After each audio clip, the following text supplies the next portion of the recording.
स्वागत है आप सभी का। सुबह के ठीक 11 बजे हैं और वक्त है 11 बजे की 11 बड़ी खबरों का। आपके साथ मैं हूं प्रीति बिष्ट। खबर है जहां एक चेयरमैन को लोगों ने इसलिए पीट दिया क्योंकि उस पर आरोप लगा कि उसने एक छात्रा के साथ बदसलूकी की है और इसका वीडियो भी अब सामने आया है। छात्रा को चैम्बर में बुलाकर छेड़खानी का आरोप लगा है। तो ये तस्वीरें जो आपको दिख रही हैं वाराणसी की हैं। तो पिटाई करने वालों ने वीडियो बनाया है और आरोप यही लगा कि इसने छात्रा को अपने केबिन में बुलाया और उसके बाद छेड़खानी की है और वीडियो में छेड़खानी की बात स्वीकार भी की है। तो MP institute and computer college है जहां के चेयरमैन पर आरोप लगा है कि उसने छात्र को अपने चैम्बर में बुलाकर छेड़खानी की। तो जो शख्स यहां पर लोगों द्वारा पीटा जा रहा है इसका नाम शंकर पाठक है।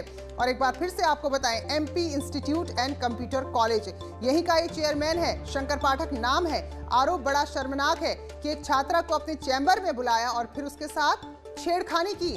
तो लोग वहां पर पहुंचे, मारपीट की गई है और बकायदा इस बात को स्वीकारा भी है। रवि पांडे हमारे सहयोगी वाराणसी से और ज्यादा जानकारी के साथ जुड़ गए हैं। तो रवि, जरा बताइए किस तरह का इंस्टीट्यूट है और आरोप जो लगे वाकई बड़े शर्मनाक हैं। देखिए, ये इंस्टीट्यूट जो है वो कंप्यूटर इंस्टीट्यूट है, कॉलेज, और काफ़ी बड़ा कॉलेज है। वाराणसी के महात्मा गांधी काशी विद्यापीठ से ये अटैच भी है। और जो माया शंकर है, सबसे खास बात है कि ये वाराणसी के काफ़ी अच्छा व्यक्तित्व इनका माना जाता है और 70 साल इनकी उम्र है। लेकिन इन्होंने पिछले दिनों 2 दिन पहले लड़की को बुला करके उनके साथ अश्लील हरकत करते, ये उनका आरोप है। और जिसके बाद से जो इलाके के जो ग्रामीण लोग थे, जो स्थानीय लोग थे और परिवार के जो लोग थे, वो बाकायदा कॉलेज के अंदर पहुंचते हैं और इनको मारते हैं, पीटते हैं। हालांकि पुलिस में कोई एफआईआर नहीं दर्ज की गई है, लेकिन इनको मारने पीटने के बाद ही इनसे माफी मंगवा करके मामले को रफा दफा किया। आप वीडियो में देख सकते हैं, बाकायदे कान पकड़ के माफी मांग रहे हैं माया शंकर जी। तो वही माया शंकर के जो परिवार का कहना है कि वो इस घटना के बाद से काफी स्तब्ध हैं, इसलिए वो पुलिस के पास नहीं जा रहे। लेकिन ये जो घटना है ये अपने आप में बहुत बड़ा सवालिया निशान खड़ा करता है कि इस तरीके से प्रबुद्ध व्यक्ति अगर महिलाओं के साथ चैम्बर में बुलाकर इस तरह अगर छात्राओं के साथ हरकत करता है तो एक महिलाओं की सुरक्षा को लेकर भी, छात्राओं की सुरक्षा को लेकर भी एक बड़ा सवाल खड़ा करता है। बिल्कुल, बहुत शर्मनाक बात है। और यहाँ पर हम ये नहीं कह सकते कि ये आरोप झूठे हैं, क्योंकि अगर ऐसा होता तो अब तक तो माया शंकर पाठक को पुलिस के पास पहुंच जाना चाहिए था कि भाई मेरी पिटाई क्यों हुई। तो दूसरा पक्ष भी नहीं गया रवि, और ये पूरा मामला जो छात्रा यहाँ पढ़ती है वो पढ़ती रहेगी। अब आगे क्या हुआ है, अभी स्थिति क्या है यहाँ पर? देखिए, घटना के बाद से चूंकि एक अच्छा व्यक्तित्व इनका माना जाता है घटना के लिए, तो जो गांव ग्रामीण के लोगों हैं उनका कहना यह है कि ये माफी मांग ली, इसीलिए इनको माफ कर दिया गया ताकि भविष्य में ये ऐसी घटना नहीं की। लेकिन जिस तरीके से वीडियो में पिटाई हुई उससे ये साफ जाहिर है कि इनकी जो हरकत थी वो काफी अश्लील थी। लेकिन एक होता है ना कि लोग लज्जा वाली बात होती है, तो परिवार के जो लोग हैं वो भी शांत हो गए। और चूंकि माया शंकर आरोपी हैं और उन्होंने इस घटना को अंजाम दिया है, तो इसके लिए वो भी पुलिस में नहीं जा रहे हैं। तो इसलिए मामला जो है वो पुलिस तक नहीं पहुंचा है, आपस में ही सहमति से खत्म कर दिया गया है। तो रवि, हम तो कहेंगे सस्ते में निपट गए, बल्कि पुलिस के पास जाना चाहिए था अगर इस तरह के आरोप यहाँ पर लगे हैं। और अगर ये पूरी तरह से निर्दोष थे तो ये चले आते कि भाई मेरी मारपीट क्यों की गई। तो ऐसे में तो ऐसे चेहरों को जो लगते बड़े शरीफ हैं, इनको ऐसे बेनकाब होना चाहिए। बहुत बहुत शुक्रिया रवि आपका जानकारी के लिए। और बड़ी खबर अलीगढ़ से आ रही है, जहां हमलावरों ने एएमयू के छात्र की गोली मारकर हत्या कर दी है। बीए ऑनर्स फाइनल ईयर का छात्र था जिसकी हत्या कर दी गई। पूरे इलाके में सनसनी है। अलीगढ़ विश्वविद्यालय में पढ़ने वाले छात्र की थाना सिविल लाइन क्षेत्र इलाके के जकरिया मार्केट में हत्या की गई है। तो अब फिलहाल ये पता लगाया जा रहा है कि किन कारणों से ये हत्या की गई है, वो कौन लोग थे जिन्होंने बीए के छात्र की हत्या की है। तो अलीगढ़ मुस्लिम विश्वविद्यालय में छात्र पढ़ता था, गोली मारकर हत्या की गई है। रंजीत हमारे सहयोगी फोन लाइन पर जुड़ चुके हैं। तो रंजीत, कुछ जानकारी मिल पाई है इस छात्र के बारे में? क्या जानकारी मिल पाई है? जी प्रीति, मैं आपको बता दूं, ये आतिफ नाम का स्टूडेंट है जो एमयू में बीए ऑनर्स फाइनल का छात्र है। ये अपने दोस्त जैद को छोड़कर जा रहा था। पहले से ही खड़े 4 हमलावरों ने इस पर ताबड़तोड़ फायरिंग कर दी, जिसको लेकर इसकी मौके पर ही मौत हो गई। इसको मेडिकल ले जाया गया। काफी छात्र वहां एकत्रित हो गए क्योंकि मामला एएमयू से जुड़ा था। तो इसको लेकर काफी प्रशासन और पुलिस भी वहां मौके पर पहुंच गए। पुलिस सीसीटीवी फुटेज खंगालने का प्रयास कर रही है और कह रही है कि बहुत जल्द ही हम इसको खोल देंगे। लेकिन मैं आपको एक चीज और महत्वपूर्ण बता दूं, पिछले 12 घंटे में अलीगढ़ में 2 मर्डर हुए हैं, जिसको लेकर जिले में सनसनी फैल गई है। और पुलिस की कॉम्बिंग पर सवालिया निशान जरूर खड़े हो रहे हैं, क्योंकि आए दिन डेली मर्डर हो रहे हैं। जी बिल्कुल। तो रंजीत, छात्र के बारे में कुछ पता चल पाया है? क्या किसी तरह की कभी किसी से कोई विवाद हुआ था या खुद कभी किसी तरह की ऐसी घटनाओं में वो शामिल रहा है? जी बिल्कुल, ये आतिफ जो मृतक है ये पिछले 2018 में मर्डर केस में ये जेल गया था और अभी कुछ महीने पहले ही ये जेल से रिहा होकर जमानत पर रिहा होकर आया था। इसकी पिछले कुछ छात्रों से आपसी रंजिश चल रही थी और बताया जा रहा है ये वही 4 छात्र हैं जो आपस में मर्डर केस में ये जेल गया था और उन्हीं ने इस पर फायरिंग करी है। पुलिस कहीं ना कहीं उन तक पहुंचने का प्रयास कर रही है और कह रही है बहुत जल्द हम इसको। तो रंजीत, ये बड़ी खबर आपने बताया कि जिसका मर्डर हुआ, जिसकी हत्या हुई, उस पर खुद हत्या का आरोप था और मुकदमा बकायदा चल रहा है, जमानत पर छूटकर बाहर आया था, तो कहीं ना कहीं लग रहा है कि ये हत्या भी इसी से जुड़ी हुई हो सकती है। धन्यवाद रंजीत आपका जानकारी के लिए।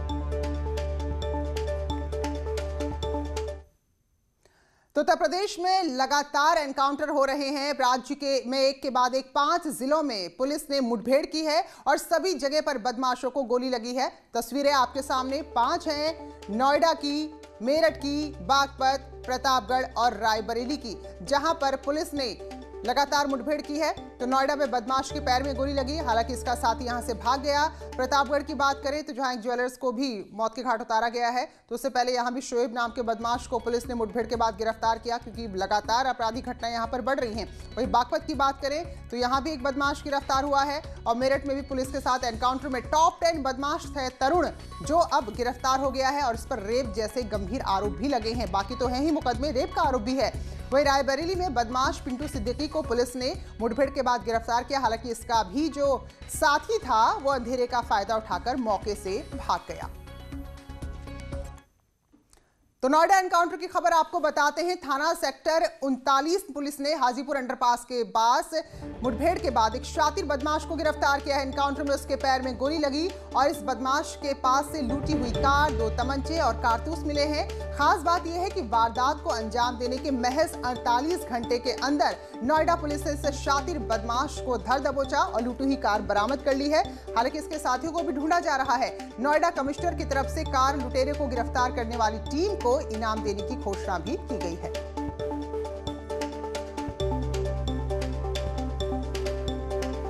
तो नोएडा की ये तस्वीरें हैं जहां इस कार लूटने वाले बदमाश को गिरफ्तार किया है और जिस टीम ने इस कामयाबी को हासिल किया है, क्योंकि कार जो लूटी गई थी बहुत जल्द ही इसका खुलासा भी कर दिया गया।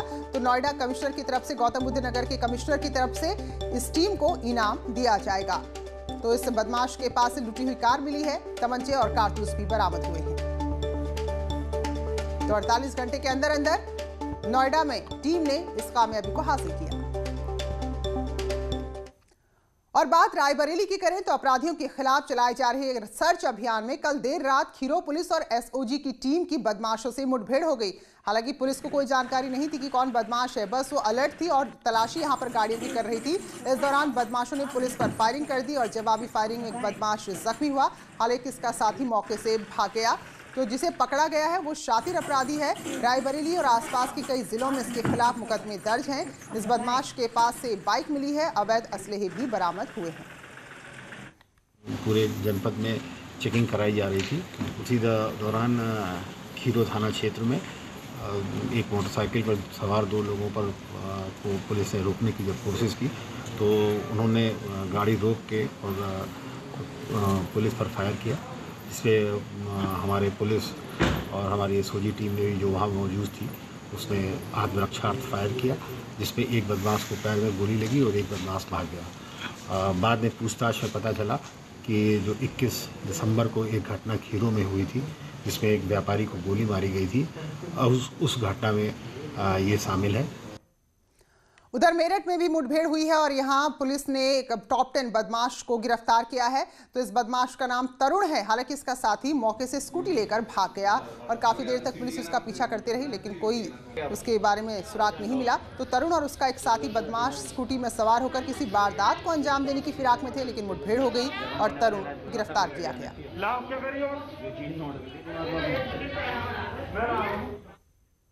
और वहीं मेरठ में देर रात एक युवक की गोली मारकर हत्या कर दी गई। बाइक सवार बदमाशों ने घटना को अंजाम दिया और ये घटना हुई सरधना थाना क्षेत्र के दौराला रोड पर। दीपक नाम का एक शख्स जो छोटी मोटी जूते की दुकान भी चलाता था, इसके अलावा जिम ट्रेनर भी था, उसकी हत्या कर दी गई है। इस घटना के बाद गुस्साए लोगों ने काफी हंगामा किया। पुलिस मौके पर पहुंची, उसके बाद लोगों का गुस्सा शांत किया गया। हालांकि अब तक अगर कार्रवाई की बात करें तो हत्यारों का कोई सुराग पुलिस को नहीं मिला है। उधर उधर नोएडा के सेक्टर 8 में बहन से बदसलूकी का विरोध करना भाई को भारी पड़ा। बदमाशों ने चाकू से इतनी बुरी तरह हमला किया कि भाई की जान चली गई इलाज के दौरान। पुलिस ने इस मामले में एक आरोपी को गिरफ्तार किया है, दूसरा भाग गया। तो फिलहाल आरोपी के पास से घटना में इस्तेमाल चाकू भी बरामद कर लिया गया है। तो बताया जा रहा है कि दोनों भाई बहन एक फैक्ट्री में काम करते थे और जब काम से दोनों लौट रहे थे तभी कुछ बदमाशों ने बहन के साथ छेड़खानी की। जब भाई ने विरोध किया तो उस पर चाकू से हमला कर दिया और इतनी बुरी तरह भाई जख्मी हुआ कि अस्पताल में इलाज के दौरान उसने दम तोड़ दिया। कार्रवाई करते हुए पुलिस ने एक आरोपी को गिरफ्तार किया है, दूसरा पकड़ से बाहर है। वहाँ पे एक व्यक्ति को, जो दो व्यक्ति थे जो नशे में थे, उसमें से एक व्यक्ति को हम लोगों ने गिरफ्तार कर लिया और एक अभी भागा हुआ है। संभवतः एक्सेसिव ब्लीडिंग से उनकी डेथ हुई है। इसमें हम लोगों ने को गिरफ्तार कर लिया, एफआईआर कर ली है और हम लोग इसमें अग्रिम कार्रवाई कर रहे हैं। प्रतापगढ़ में बेखौफ बदमाशों ने शनिवार को लूट के इरादे से सर्राफा कारोबारी अहमद राइन और उनके भाई पर हमला कर दिया, जिसमें गोली मारकर अहमद राइन को मौत के घाट उतारा गया। उनसे जेवरात से भरा और नकदी से भरा बैग लेकर फरार हो गए, जबकि उनके भाई को बंदूक की बट से बुरी तरह जख्मी कर दिया गया।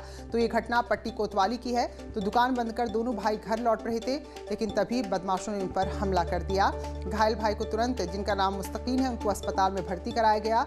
तो बाइक में सवार होकर 3 बदमाश आए थे और उसके बाद जो लूट हुई है उसमें गहनों की कीमत 25 लाख बताई जा रही है, जबकि 2 लाख की नकदी थी, यानी कि कुल 27 लाख की लूट इस घटना में हुई है। तो 4 दिन पहले भी एक ज्वेलर से 90 लाख की लूट हुई थी। तो ऐसे में इलाके के लोगों में भारी नाराजगी पुलिस की कार्यप्रणाली को लेकर भी है। उसमें 3 लोग बाइक से आए और उन्होंने पहले गाड़ी रोकी और उसके बाद जो थैला छीनने का प्रयास किया, उसमें रेजिस्टेंस किया गया तो उन्होंने गोली मार दी, जिसमें एक व्यक्ति की मृत्यु हो गई है। दूसरे भाई के उसमें सिर में बट की चोटें हैं, उनका इलाज चल रहा है। अभी वो डॉक्टर साहब से जो बात हुई है उसमें खतरे से बाहर बताया गया और इसमें हमारी जो चेकिंग के लिए टीमें तैनात की गई हैं, जगह जगह चेक कर रही हैं। जो आसपास के हिस्ट्री शीटर हैं या ऐसे बदमाश हैं जो लूट के मुलजिम रहे हैं, उन पर हम लोग चेकिंग करा रहे हैं और जल्दी ही इसको वर्कआउट। जौनपुर में पुलिस की मौजूदगी में हो रही बैठक के दौरान 2 पक्षों के बीच मारपीट हो गई। पुलिस वहां मूक दर्शक बनी मारपीट देखती रही। इस दौरान एक पक्ष के युवकों ने दूसरे पक्ष के युवक को जमकर पीटा। सुरेरी थाना के नूरपुर गांव में कोटे की दुकान को लेकर एक बैठक हो रही थी। इसी दौरान कोटे की दुकान लेने वाले 2 गुट के बीच में कहासुनी हुई, जो मारपीट में बदल गई। बताया गया कि कोटे के चुनाव के लिए वही लोग पात्र होंगे जिनके खाते में 40,000 रुपया जमा हो, 21 वर्ष उम्र हो। इस फरमान पर लोगों ने थोड़ी अपनी प्रतिक्रिया व्यक्त की, लेकिन शांत व्यवस्था कायम रही। जिन लोगों ने अपनी दावेदारी प्रस्तुत की वो 4 लोग थे। कोई भी मानक को पूरा नहीं कर रहा था, इसलिए नोडल अधिकारी द्वारा कोटे के चुनाव को स्थगित कर दिया गया। मौके पर शांति व्यवस्था कायम रही, किसी प्रकार का कोई उपद्रव नहीं हुआ।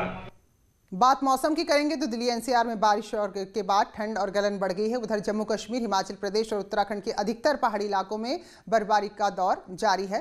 न्यूनतम तापमान 3 से 5 डिग्री सेल्सियस तक गिरने का पूर्वानुमान है। नोएडा में मौसम की मौजूदा स्थिति का जायजा लिया हमारी सहयोगी सुशील पांडे ने।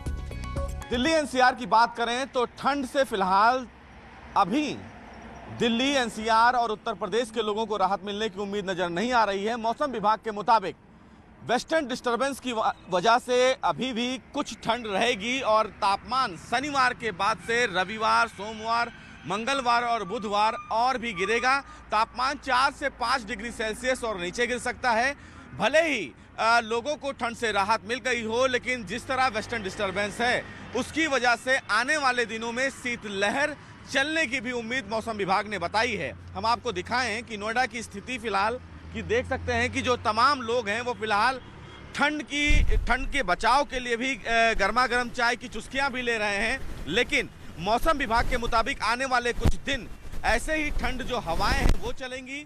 धूप जो है वो निकलेगी या नहीं निकलेगी, लेकिन साफ तौर से मौसम विभाग का यही कहना है कि वेस्टर्न डिस्टर्बेंस की वजह से आने वाले दिनों में जो ठंड है वो चलती रहेगी और ये कहीं ना कहीं उत्तर प्रदेश, दिल्ली, मध्य प्रदेश, पंजाब, इन तमाम जगहों पर जो ठंड वाली हवाएं हैं वो चलेंगी तो राहत मिलने की उम्मीद लोगों को कम है।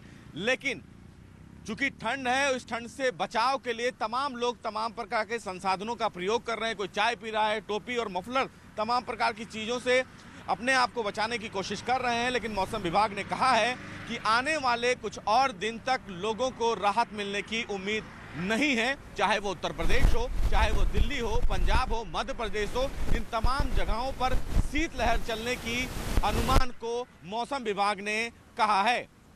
कैमरामैन जयदीप सुप्रियति के साथ सुशील पांडे, न्यूज़ 18, नोएडा। चलिए फिलहाल एक ब्रेक का वक्त यहाँ पर है, लौटते हैं जल्द ही।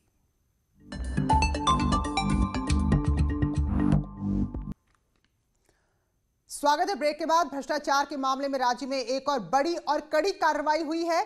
सरकार ने अपर जिला सूचना अधिकारी के पद पर तैनात 4 अधिकारियों को डिमोट करते हुए सीधे चौकीदार, चपरासी, ऑपरेटर और सहायक बना दिया है। तो सूचना और जनसंपर्क कार्यालय द्वारा पारित आदेश में कहा गया है कि 3 नवंबर 2014 को इन अधिकारियों को नियमों के विरुद्ध जाकर प्रमोट किया गया था, पदोन्नति दी गई थी और अब इनको इनके मूल पद पर डिमोट किया जाता है। तो जरा सोचिए, सीधे सीधे 2014 में चौकीदार, चपरासी, ऑपरेटर और सहायक अधिकारी बन गए। तो फिलहाल अब कार्रवाई हुई है क्योंकि शिकायत मिली थी, जिसके बाद जांच हुई और अब इन्हें डिमोट कर दिया गया है। तो अधिकारियों के नाम भी आपको बताते हैं। बरेली में अपर जिला सूचना अधिकारी नरसिंह को चपरासी बना दिया गया है, जो कि चपरासी ही थे और डिमोट हो गए थे, प्रमोट हो गए थे नियमों के खिलाफ। वहीं फिरोजाबाद में तैनात दयाशंकर चौकीदार बना दिया गया है। मथुरा में तैनात विनोद कुमार शर्मा और भदोही में तैनात अनिल कुमार सिंह को सिनेमा ऑपरेटर बना दिया गया है। तो सोचिए क्या कमाल का प्रमोशन था, सीधे अधिकारी बन गए थे। तो इन्हीं खबरों के साथ बुलेटिन में फिलहाल इतना ही। ब्रेक के बाद भी सिलसिला जारी है।